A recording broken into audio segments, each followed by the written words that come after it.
नमस्ते सबैजनालाई है। आज चाहिँ मेरो अपरेसनको डेट आज एडमिट डेट थियो है। अपरेसन चाहिँ अब सायद भयो भोलि या पर्सि दिन कहिले हुन्छ होला। अहिले फिलहाल म हस्पिटलमा जस्ट एडमिट भएँ है।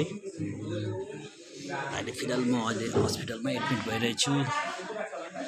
सबै अहिले त्यति साह्रो त छैन, खाली खाली छ हस्पिटल है, त्यति साह्रो छैन। आज चाहिँ मेरो एडमिट छ, तर अपरेसन स्टोन अपरेसन छ मेरो आज चाहिँ।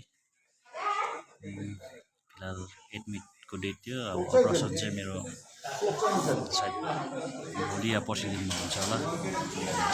डक्टर आएर के भन्छ, डक्टरले आएपछि डिसाइड दिन्छ होला अपरेसनको डेट चाहिँ। अब कहिले दिन्छ, अब या भोलि या पर्सि दिन दिन्छ होला। ल है, मेरो अपरेसन चाहिँ सक्सेस होस् है। सबैजनाले यसै अलिकति प्रे गरिदिनुहोस् होला।